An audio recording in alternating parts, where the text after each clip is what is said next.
você tem uma família sólida, uma família forte, você tem um Estado forte, uma nação forte, uma sociedade forte e uma igreja forte.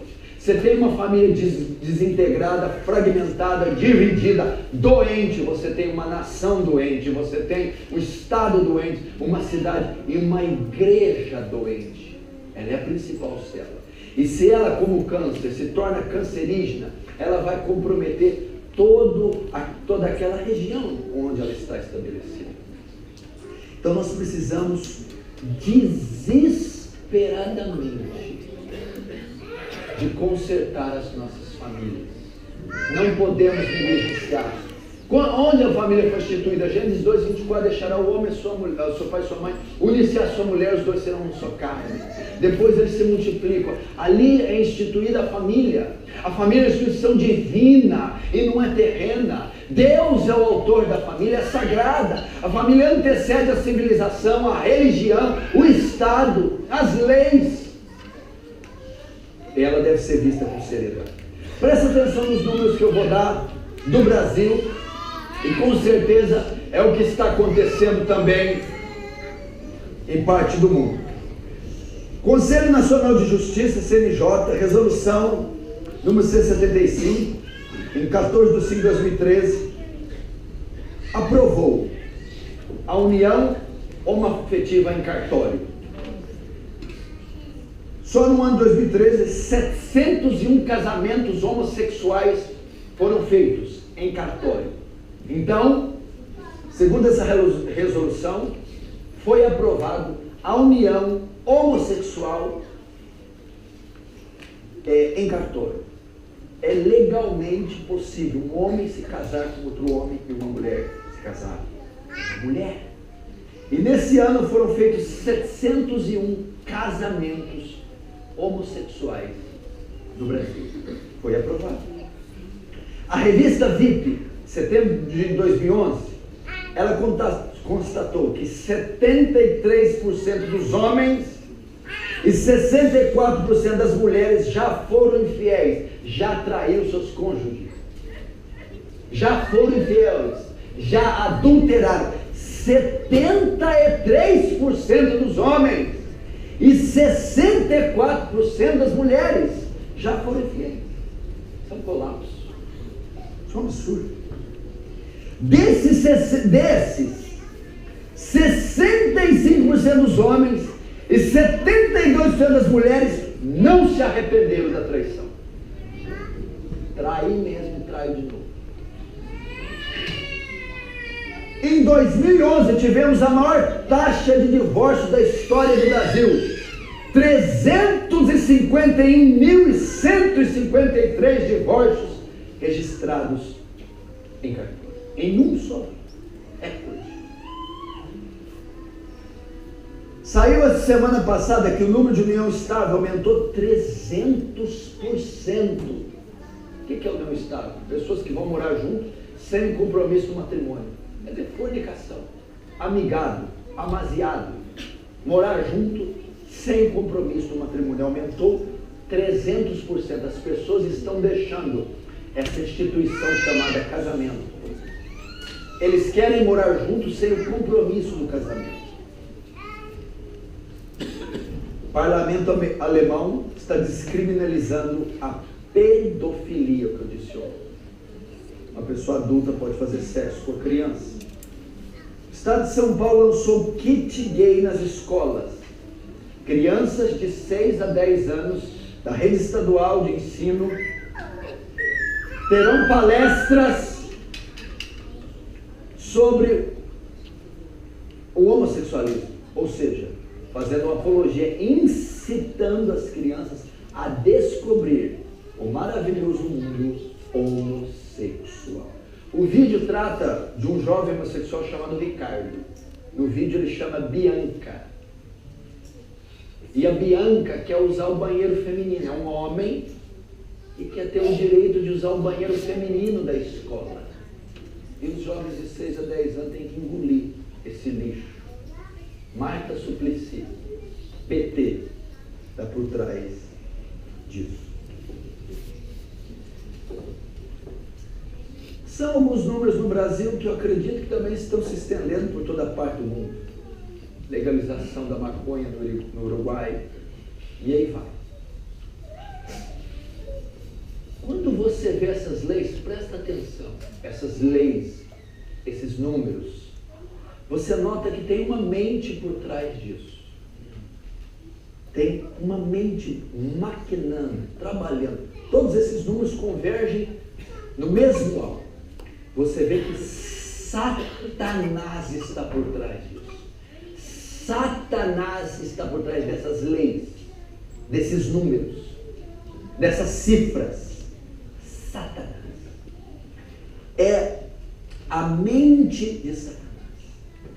E quando você para prestar atenção nesses números, você entende que Satanás tem um alvo específico com esses números, com essa ideia, com esse plano, com essa filosofia. Satanás quer destruir a família. O alvo do diabo é a família. Notem tudo que você vê na TV, nos jornais, todas as tendências têm como objetivo fragmentar, descaracterizar, destruir, dividir a família. Satanás está pegando pesado. Satanás tem um alvo principal nesse último tempo: destruir a família. E ele está conseguindo. Ele sabe que uma família destruída é uma igreja destruída. Uma família fraca faz uma igreja, um estado e uma nação fraca. Na época da União Soviética, por exemplo, os bolcheviques, eles quiseram tirar o casamento da nação. Casamento é coisa cristã. Não acreditamos em Deus, somos um país ateu. Não tem mais casamento na nação. Sabe o que aconteceu? Os homens estavam se relacionando com as mulheres. Estavam engravidando, tendo filhos, mas não tinha o compromisso do casamento, não existia casamento. Essas mulheres foram engravidando, sendo mães solteiras, sem pai, sem subsídio, sem ajuda. Quase que a nação veio abaixo. Tiveram que voltar ao casamento de novo. Porque não adianta contrariar a lei de Deus. E isso estão fazendo novamente. Quando a família se desintegra, uma nação vai abaixo, se destrói. Então, tudo isso aqui, todos esses números e essa mudança social, política, cultural que o mundo está tendo. Gente, quem é muito velho aqui sabe, de 10 anos para cá parece que passou um século. Mas teve tanta alteração, tanta mudança no costume, na moral, na família, que parece que estamos vivendo em outro século, em outro planeta. A mudança foi tão rápida, tão profunda, em curto tempo, um absurdo. Lá no Brasil, hoje, agora é moda, qualquer novela aparece beijo de homossexual ao vivo, 7 horas, 8 horas. Isso até um tempo atrás era um absurdo, era impossível. Hoje está acontecendo. Comerciais, você vê o comercial na TV, 2 homens de 40 anos na boca. Comercial. Então você vê que é a família. Qual atenção você tem dado para a sua família? Cuidado. Assistência. Que atenção você tem dado à sua família? Nenhum sucesso compensa o fracasso da família. Essa é uma palavra de Deus para você, para o tsunami que está vindo aí, para a avalanche que está vindo aí, para os demônios que estão sendo soltos para destruir seus filhos, para aliciá-los às drogas, ao crime, à prostituição, ao homossexualismo, para tentar a sua mulher, uma vez que você é ausente, omisso, frio, ao adultério e à traição, para destruir o teu lar, enquanto você serve a Deus, ganha almas, prega, o inferno está invadindo a sua casa e destruindo. Qual a importância que você está dando para a sua família? Nenhum sucesso. Você conhece Billy Graham, o maior evangelista da história. O homem que pregou para mais pessoas no mundo, mais do que o apóstolo Paulo. O ser humano que mais pregou e evangelizou para pessoas na história humana se chama Billy Graham. E hoje está vivo com 96 anos. Ele disse, eu falei com a minha família. Ele teve um filho rebelde, mundano, que deu muito trabalho para ele, que hoje está convertido pela graça de Deus. Davi, olha Davi, o maior rei de Israel, um dos maiores escritores do Antigo Testamento, o homem que escreveu o salmo mais popular do mundo, Salmo 23, um estadista, um líder militar, um poeta, um músico, um escritor, um guerreiro, um soldado, um homem segundo o coração de Deus, o fundador da cidade de Jerusalém, Davi, um péssimo pai, um péssimo marido. A família de Davi foi uma bagunça. O incesto de Aminon e Tamar, teve incesto, estupro, o irmão estuprando a irmã, filho de Davi, assassinato, Absalão matando Aminon, o irmão matando o outro, filho de Davi, embriaguez, um embriagando o outro, um se tornando bêbado. A casa de Davi foi dividida. Mical, as esposas de Davi, todas mal cuidadas, mal amadas. A profecia de Natan diz, a espada jamais se apartará da sua casa. Absalão toma as mulheres de Davi, em plena luz do dia, e todo Israel vê a vergonha. O filho tenta dar um golpe de estado no pai, tirar o pai do trono. Fica 2 anos, alguns quilômetros sem o pai, vê a cara do filho, depois vê e dá um beijo no menino e não fala nada com o menino. Não adianta galgar as patentes, não adianta, todo sucesso não compensa o fracasso da família. Não adianta você ganhar o mundo inteiro e perder a sua família. Não adianta ser um escritor, um professor, um grande pregador, um evangelista, cuidar da igreja e não cuidar da sua casa. Se perguntar para você, meu irmão, qual o seu ministério? Pastor, presbítero, diácono, evangelista. Não. Qual o seu ministério? Meu ministério? Marido. É a minha vocação. Depois, o que você faz? Qual que é a sua profissão? Pai. O que mais? Quando tem tempo prego, cuido da igreja. Deveria ser assim. Porque cuidar da família é um ministério que está sendo negligenciado, é uma vocação. Formar um lar, cuidar de uma família, criar e educar filhos na disciplina do Senhor é uma vocação, é um ministério que está sendo esquecido, que está às traças.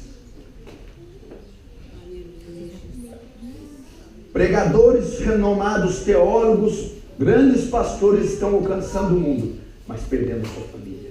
Grandes escritores, poderosos pregadores, eruditos teólogos, vai ver as suas casas, filho desviado, filho fornicando dentro do quarto, indo para balada, esposas mal amadas, pregadores que dormem em quartos separados, mulheres feridas, rejeitadas, hostilizadas.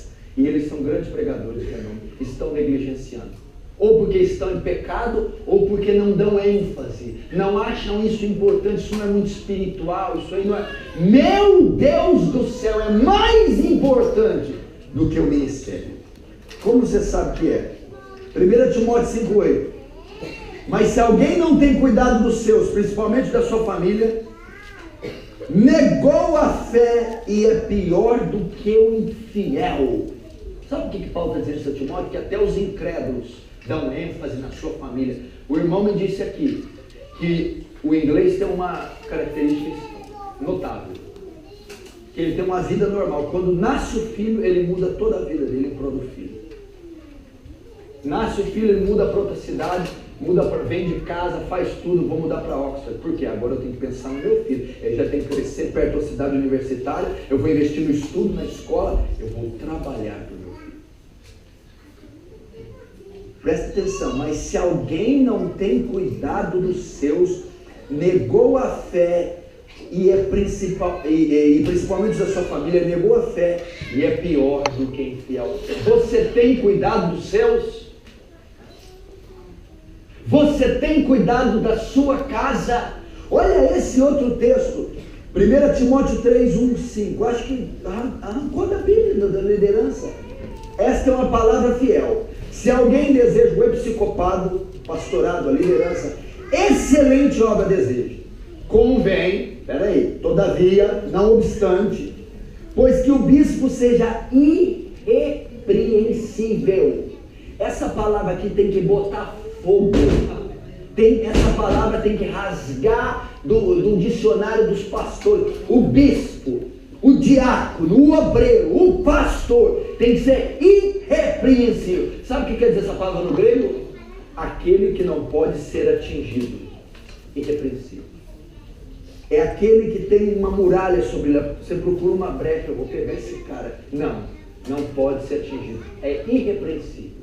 Aquele que não é digno de repreensão.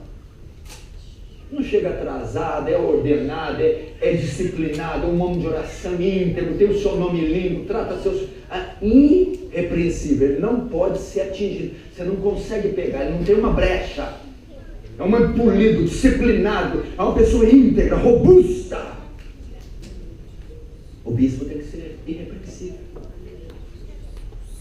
Marido de uma só mulher, vigilante, sobra, honesto, apto a ensinar, não dado ao vinho, não pecador, não cobiçoso de toda ganância, mas moderado, não contencioso nem avarento, que governe bem a sua própria casa, tendo seus filhos em sujeição com toda modéstia. Por quê? Se alguém não sabe governar a sua própria casa, terá ele cuidado da igreja de Deus? Aqui é a importância. Paulo está dizendo, se você não tem a vocação de ser pai, se você não tem a vocação de ser marido, deixe a igreja. Deixe a igreja.